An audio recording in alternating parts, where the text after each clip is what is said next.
نحمده ونصلي ونسلم على رسوله الكريم أما بعد. قال الله تبارك وتعالى: أعوذ بالله من الشيطان الرجيم بسم الله الرحمن الرحيم. وإذا سألك عبادي عني فإني قريب أجيب دعوة الداعي إذا دعان. وقال الله تعالى: وقال ربكم ادعوني استجب لكم إن الذين يستكبرون عن عبادتي سيدخلون جهنم داخلين. وقال رسول الله صلى الله تعالى عليه وسلم: الدعاء مخ العبادة. وقال رسول الله صلى الله عليه وسلم: ليس شيء أكرم على الله من الدعاء. صدق اللہ مولانا العظیم. میرے عزیز دوستو، دین کی بات کو ادب کے ساتھ، توجہ دھیان کے ساتھ سننا لازمی ہے.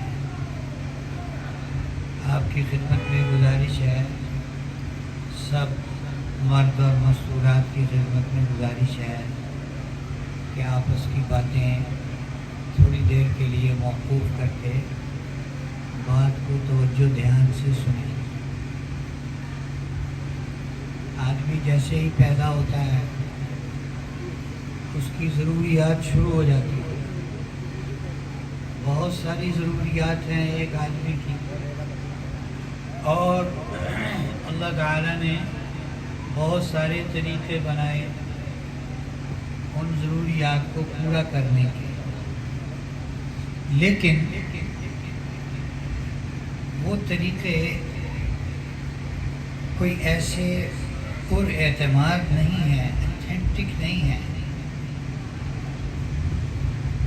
جیسے ایک آدمی بیمار ہوا، اب بیماری میں اس کی ضرورت کیا ہے؟ دوا استعمال کرنا، علاج کرانا. لیکن دوا استعمال کرنے میں اور علاج کرنے میں کوئی اس بات کی ضمانت نہیں ہے کہ اس کو شفا ہی ملے گی.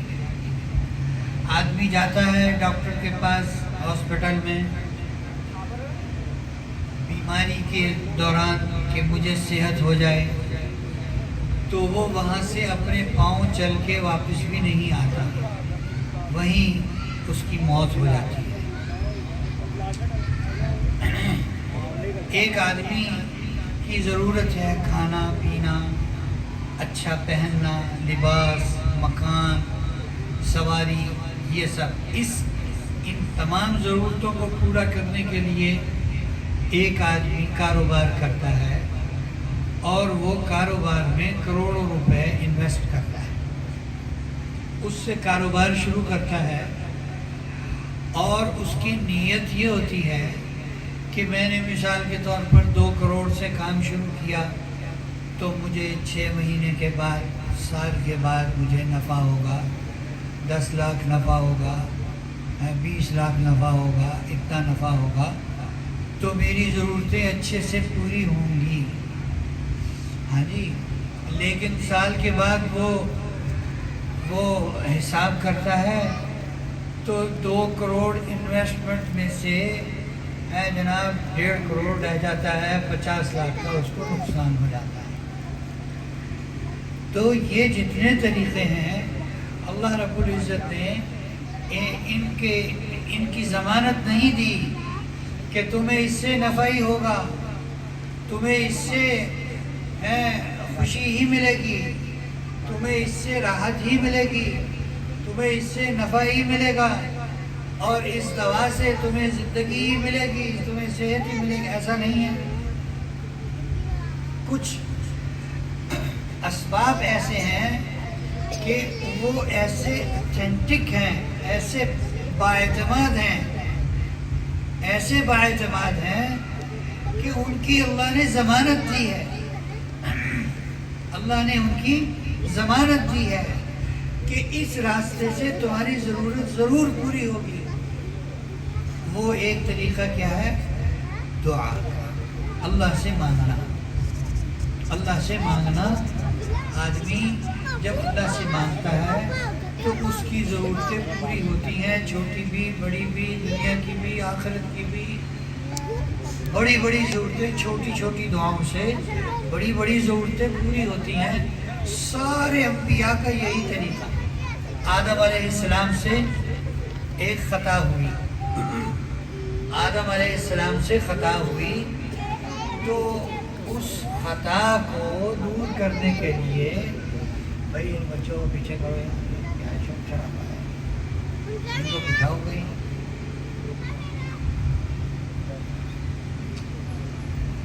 آدم علیہ السلام سے خطا ہوئی تو اللہ کی ناراضگی کو دور کرنے کے لیے انہوں نے دعا کا راستہ اختیار کیا، اور وہ دعا قرآن پاک میں مذکور ہے۔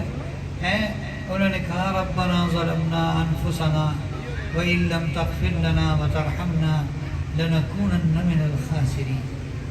تو ہمارے والد محترم آدم علیہ السلام نے بھی اپنی ضروریات کو پورا کرنے کے لیے دعا کا سہارا لیا، یعنی دعا اتنا مضبوط سہارا ہے کہ اگر اللہ کی ذات عالی کسی سے ناراض ہو جائیں تو اللہ کو دعا کے ذریعے سے راضی کیا جا سکتا ہے۔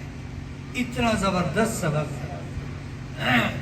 نوح علیہ السلام نے 950 سال اپنی قوم پر محنت کی، اور انہوں نے ان کی بات کو ہمیشہ رد ہی کیا، بہت تھوڑے آدمیوں نے ان کی بات مانی۔ تو ایک وقت آیا، نوح علیہ السلام نے کیا دعا کی؟ ربی انی مغلوب فانتصر،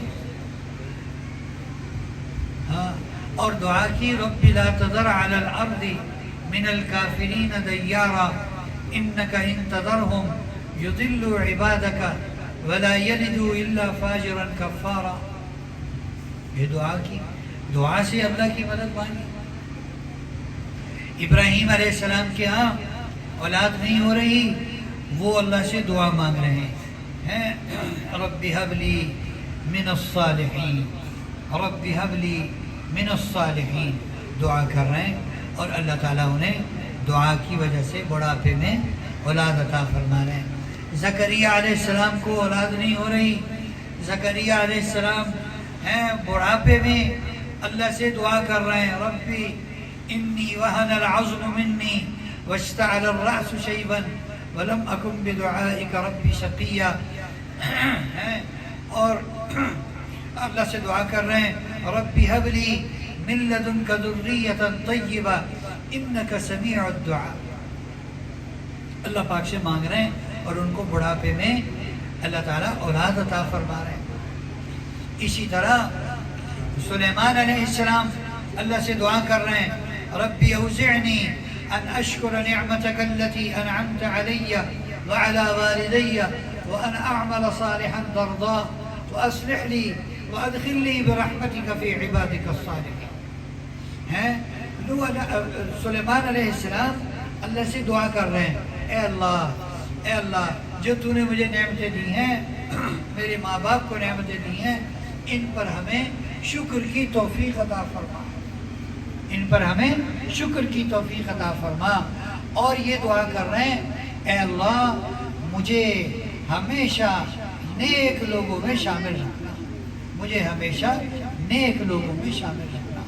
ہمارے نبی جناب نبی کریم صلی اللہ علیہ وسلم نے ہمیشہ دعا کا سہارا لیا، اور آپ کی درجنوں سینکڑوں دعائیں احادیث کے اندر ذکر کی گئی، تاکہ امت بھی ان دعاؤں کو یاد کرے اور ان الفاظ میں اللہ سے دعا مانگے اور شرف قبولیت پائیں وہ دعائیں۔ غزوہ بدر بہت سخت غزوہ تھا، جس میں مسلمانوں کے پاس قوت کی بہت کمی تھی، افرادی قوت، عددی قوت بھی تھوڑی، اسلحہ بھی تھوڑا، مال بھی تھوڑا، اور اپنے شہر سے باہر اور بھی بہت کچھ۔ اور حضرت علی رضی اللہ تعالیٰ عنہ فرماتے ہیں کہ آپ علیہ السلام کے ہونٹوں کو میں مسلسل ہلتا ہوا دیکھ رہا تھا، کہ آپ آج کوئی خاص ورد فرما رہے ہیں اور میں ضرور تلاش کروں گا آپ کا آج کا ورد کیا ہے، آپ آج کیا دعا مانگ رہے ہیں۔ فرماتے ہیں پھر مجھے پتہ لگ گیا کہ اللہ کے نبی کیا دعا مانگ رہے تھے۔ آپ علیہ السلام فرما رہے تھے یا حی یا قیوم برحمتک استغیث، یا حی یا قیوم برحمتک استغیث، یا حی یا قیوم برحمتک استغیث، یہ دعا مانگ رہے تھے۔ ہاں جی، اور اسی طرح قرآن پاک کے اندر اصحاب کہف کا تذکرہ ہے۔ اصحاب کہف وہ نوجوان تھے جس ملک میں رہتے تھے اس ملک کا بادشاہ مشرک تھا، اور وہ ان کا دشمن بن چکا تھا اور ان کے ایمان کا دشمن بن چکا تھا، اور وہ ان کو قتل کرنے کے پیچھے تھا کہ ان کو قتل کر دیا جائے۔ وہ وہاں سے فرار ہوئے، بھاگے اور ایک غار میں پناہ لی۔ انہوں نے بھی دعا کی ربنا آتنا من لدنک رحمہ وہیئ لنا من امرنا رشدا، اے اللہ، اے ہمارے پروردگار، ہمیں اپنے خزانوں سے رحمت عطا فرما اور ہمارے سارے الجھے کاموں کو اے اللہ سلجھا لے، ہماری ساری مشکلیں آسان کر دے۔ تو یہ دعا کا جو طریقہ ہمیں بھی ملا، ہمیں بھی دیا گیا، اگر ہماری اس طرف توجہ ہوگی تو ہم فائدہ اٹھائیں گے، دنیا بھی بنے گی، آخرت بھی بنے گی، زندگی بھی بنے گی، موت بھی بنے گی، قبر بھی بنے گی، حشر بھی بنے گا، اور جنت بھی ہمارے حصے میں آئے گی۔ اور اگر اس سے ہم نے لاپرواہی کی تو ایسے ہی زندگی گزرے گی جیسے ہماری گزر رہی ہے۔ تو آج ہم نیت کریں سارے کہ انشاءاللہ کثرت کے ساتھ اللہ سے مانگیں گے۔ دنیا کے کسی آدمی سے مانگیں، ایک دفعہ، دو دفعہ، تین دفعہ چلے جائیں تو وہ کہتا ہے بھائی تم نے تو مانگنے کا طریقہ ہی بنا لیا، تم تو پیشہ ور بن گئے۔ اور اللہ رب العزت کیا کہہ رہے ہیں؟ حدیث پاک میں ہے، آپ علیہ السلام نے ارشاد فرمایا من لم یسأل اللہ یغضب علیہ، جو اللہ سے نہیں مانگتا اللہ اس پر ناراض ہوتے ہیں۔ جو اللہ سے جتنا زیادہ مانگتا ہے اللہ اتنا اس سے خوش ہوتے ہیں۔ اللہ سے دعا ہے اللہ تعالی ہمیں کثرت کے ساتھ دعا کرنے والا بنا دے، ہم اپنے سارے معاملات دنیا آخرت کے اللہ کے سامنے پیش کریں اور اللہ سے ان کے حل کے لیے مدد طلب کریں۔ اللہ تعالی ہمیں عمل کی توفیق عطا فرمائے۔ دعا کر لیں جی، سب متوجہ ہو جائیں۔